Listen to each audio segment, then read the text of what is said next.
So, thank you so much for your time, Robbie. My pleasure. My pleasure.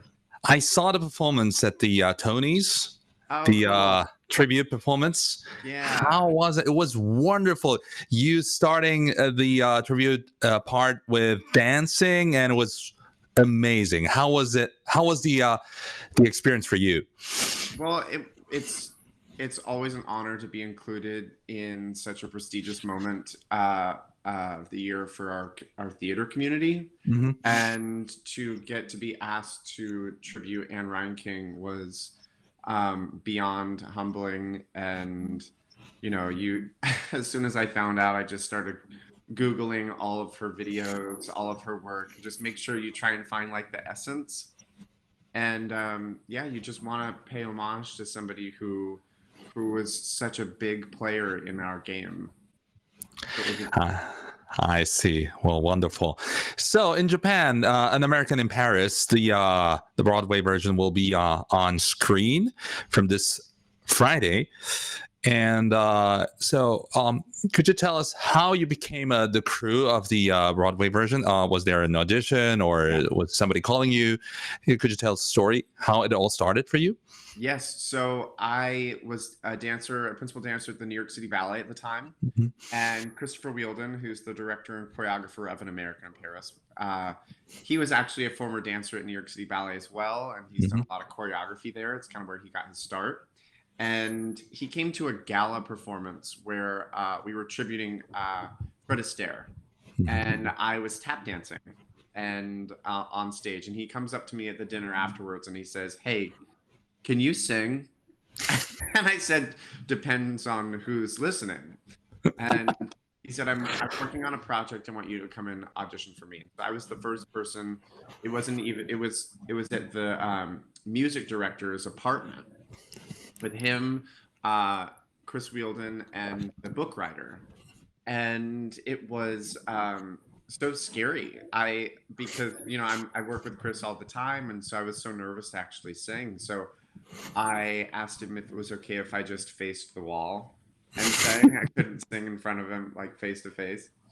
And it must have been good enough because they invested in me and hooked me up with a great acting coach and a great singing coach. And it was about a year and a half before the first workshop of it. But there was like continuous auditions to see how my progress was going. Because, I'd been on stage as a dancer for 12 years, but never opened up my voice on stage. So it's like I have this comfortability on stage, but speaking is completely different, let alone singing. So I'll never forget, I went to my last audition, and the next day, I was in my dress rehearsal for The Sleeping Beauty at New York City Ballet as the Prince. And I came up in the intermission, and I got a voicemail, and it was from Christopher Wheeldon, and he said, "Oh, I'm sorry, I must have the wrong number. I'm looking for a Jerry Mulligan." He said, "Rob, the part's yours if you want it. We have a lot of talking to do. We have, talking about you leaving New York City Ballet, at least for a year." And it was a no-brainer for me. Like, I've always dreamt of being on Broadway, and it felt like such a seamless transition, and getting to open a brand new musical and have it be my first time on Broadway. It was like, are you sure? It's a lot of responsibility to put on one person, but I'm always up for the challenge. So we did a workshop, and then the following year we did another rehearsal period before we went to Paris to open at the Théâtre de Châtelet. And then it went to Broadway, and then London, and then all over the world. So before you started playing actually in front of the crowd, did you see all the movie a couple of times or many times, or like did you see or did you learn something from Gene Carrey, the original version? How much of the movie version is in your play? Well, what's fun about getting to tell this story today is that when they made the movie, it wasn't very far off from the war. And so it was kind of through rose-colored glasses, the subject matter, and it was it gave us a chance to turn up the heat a little bit and say, this is what people were going through.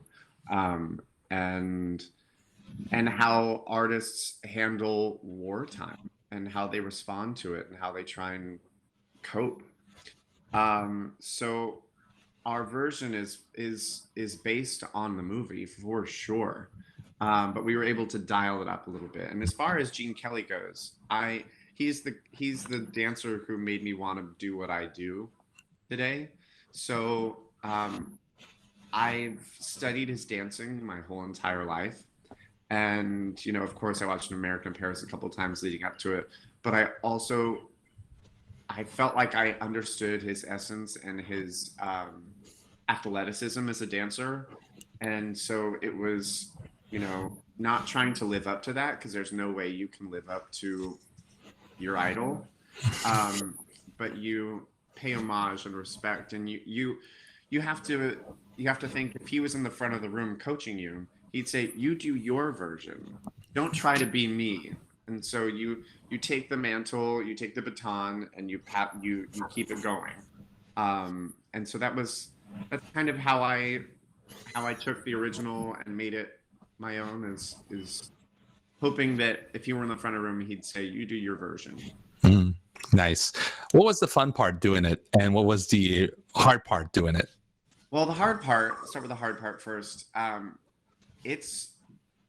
So when you're at New York City Ballet, you do a full-length ballet maybe like twice a week, and it's the other cast who will do, you know, the other performances, because it's just so hard on your body. And this is a full-length ballet. There's so much dancing in it. There's a big ballet at the end, and so it was a real. I had to find a strategy of how to keep my body in tip-top shape and not injured. And I would stand in an ice bath.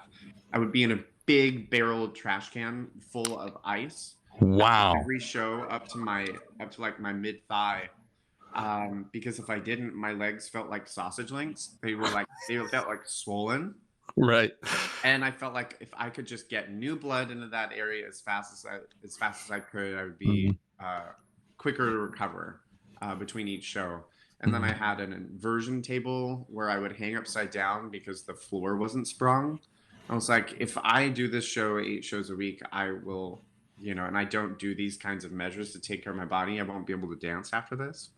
So wow. It was a real game figuring out how to manage my physicality.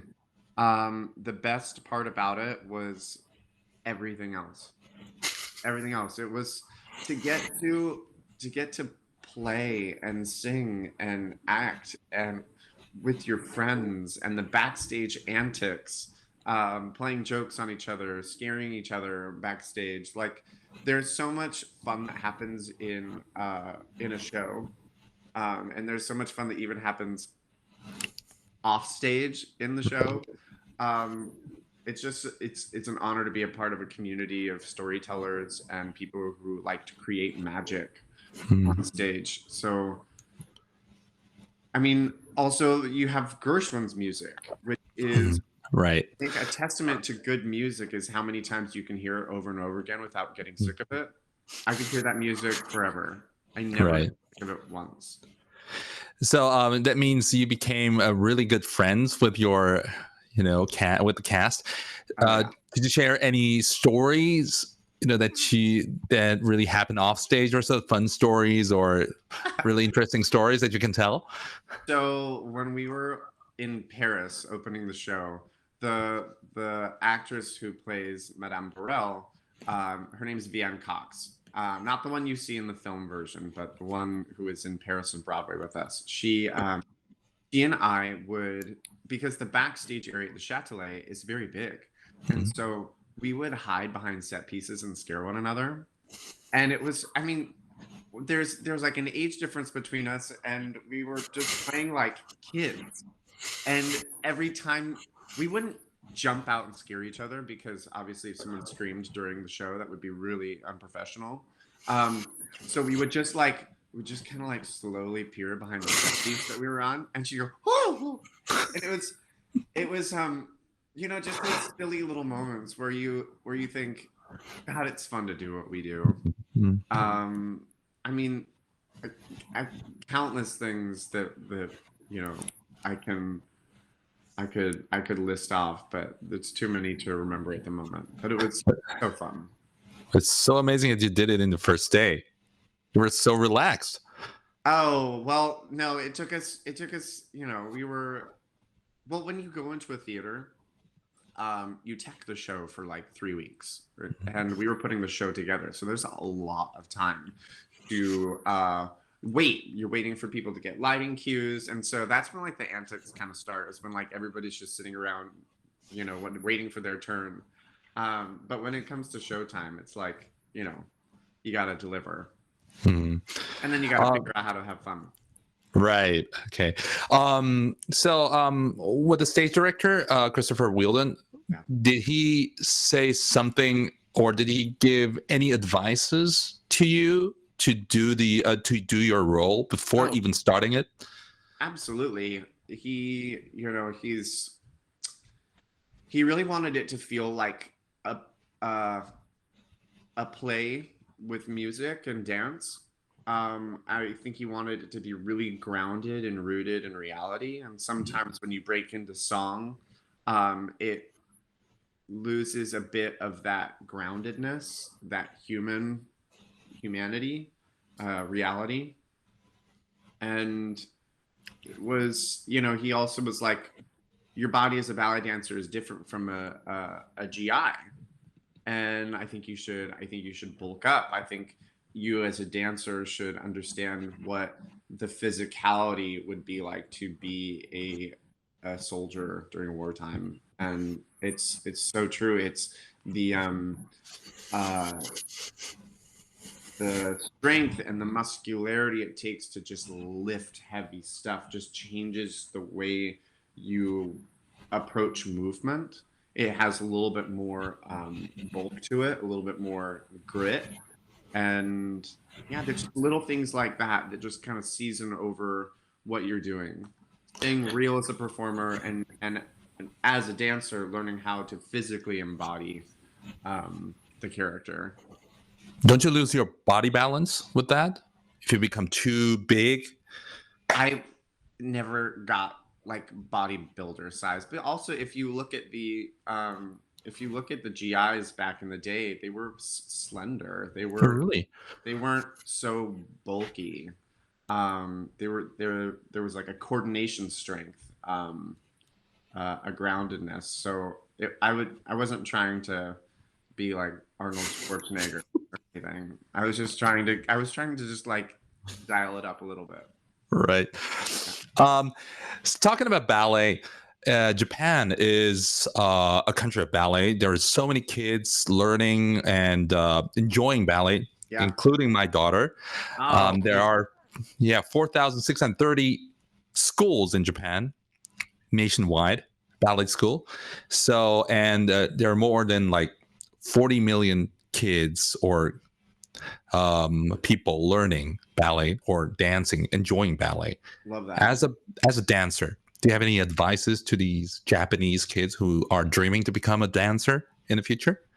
Dance is so hard. It requires so much of your dedication and your will, and you don't have to wonder, should I be? It's like, if you're bit with the dance bug, you know, you're born a dancer. And so those questions of, should I be doing this? If you can go a day, a week, a couple days a week without dancing or not thinking about it, like, who knows, maybe you do it for fun. But if it's something that consumes your life, you have a duty, you have a responsibility to the dance gods to follow this passion, this drive, and that kind of drive is the only way to thrive in the dance community, because it requires a lot, and you all are so disciplined. So you're gonna take over the dance world by storm, I'm sure. Nice. That's a good advice. So, and after watching the theatrical movie, I'm sure many people will become your fans again, or more fans of you. So, can you tell us a little bit of your future projects, or what you're now on, or could you tell a little bit of your current Robbie, sharing your current Robbie with us?